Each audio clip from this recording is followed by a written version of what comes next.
Assalamualaikum warahmatullahi wabarakatuh. Eh, Halo semuanya, perkenalkan nama saya Aziza Afrila dengan BP 20 10 51 30 28. Saya berasal dari Universitas Andalas, jurusan Ekonomi Pembangunan. Baiklah, pada kesempatan kali ini saya akan mencoba menjelaskan tentang Keynes and the Classical. Langsung saja materi pertama, Classical. Menurut aliran klasik, output dalam perekonomian ditentukan oleh kekuatan supply. Agregat supply-nya adalah perfect inelastic atau vertikal sehingga perubahan agregat demand hanya mempengaruhi harga flexible price bukan output. Agreement supply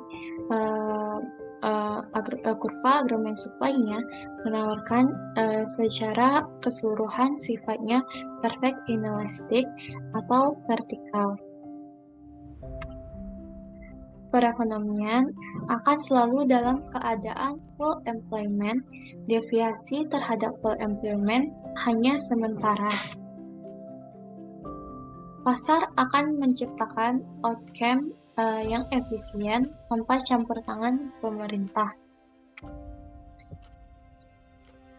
Para ahli ekonomi klasik yakin perekonomian mengalami keseimbangan, yakni aggregate demand sama dengan aggregate supply sehingga full employment. Secara grafik, teori ekonomi klasikal ini bisa digambarkan seperti kita menggambarkan kurva penawaran dan permintaan pada ekonomi mikro, tetapi pada teori klasikal ini kurvanya bersifat agregat. P merupakan harga keseluruhan, sedangkan I pada kurva penawaran dan permintaan di teori makro kita ganti dengan Y. Agreement supply-nya berbentuk vertikal. Saat aggregate demand berada di AD1, maka price-nya akan berada di P1, sedangkan output-nya berada pada Y. Dan jika permintaan meningkat, maka agreement demand berada di AD2, maka price atau P-nya akan berada di P2, sedangkan output tetap berada di Y. Yang menentukan output bukan demand, tetapi supply oriented. Dipengaruhi dari sisi supply, misalkan aggregate demand dan harga terlalu tinggi, maka daya beli masyarakat akan rendah. Dengan mekanisme pasar, maka demand akan turun kembali dan seterusnya. Harga demand bisa naik, bisa turun karena fleksibel, namun outputnya tetap.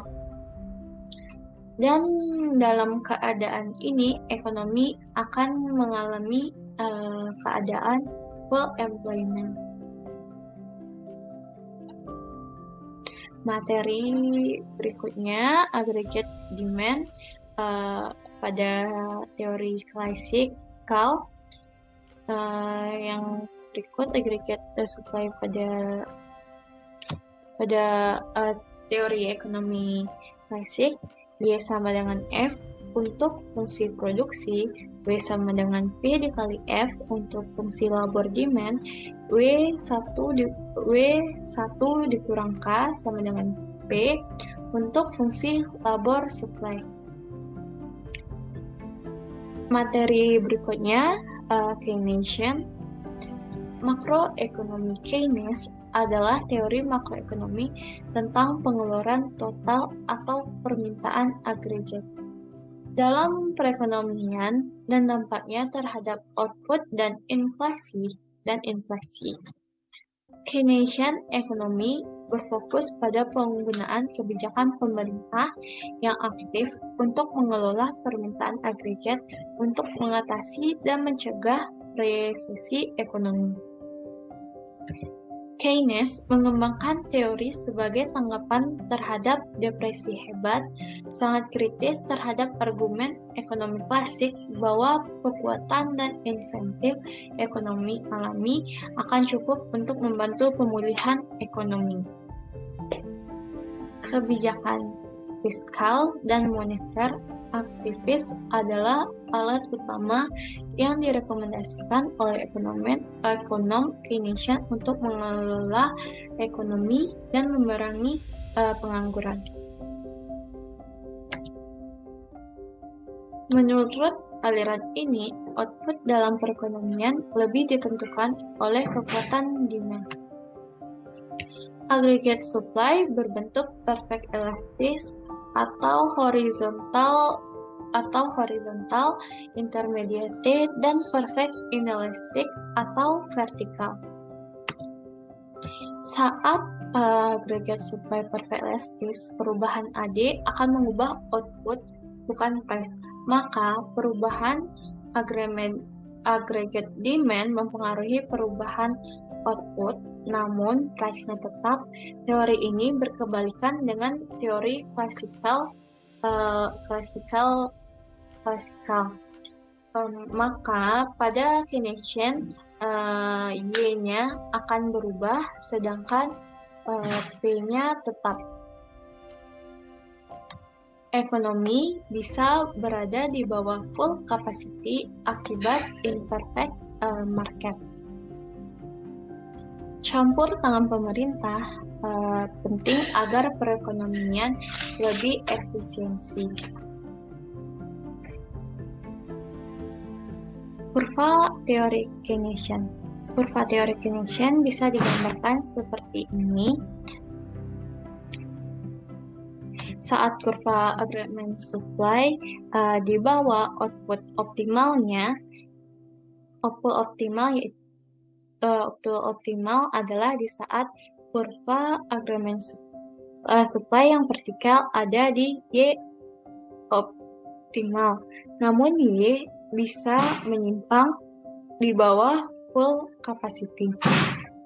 Misalnya aggregate demand ada di D2 yang kita potong di agreement supply, maka price-nya akan berada di P1 dan Y akan berada di Y1. Misalkan aggregate demand turun menjadi AD2, maka price-nya akan tetap berada di P1, sedangkan output-nya akan turun menjadi Y2. Di sini, perekonomian bisa berada di bawah full capacity, output bisa di bawah Y optimal, dan perlu meningkatkan aggregate demand. Salah satunya adalah dari campur tangan pemerintah.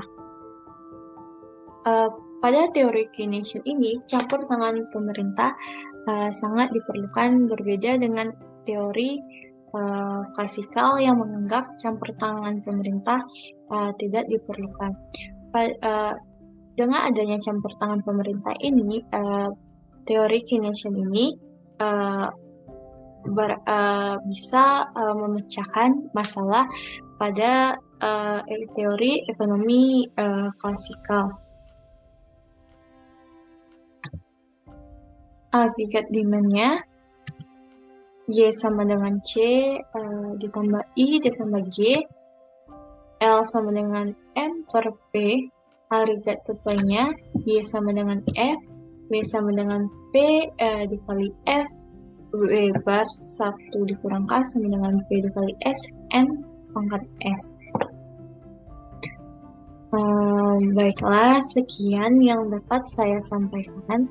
Salah dan jangkal mohon dimaafkan. Wabillahi taufiq wa hidayah. Wassalamualaikum warahmatullahi wabarakatuh.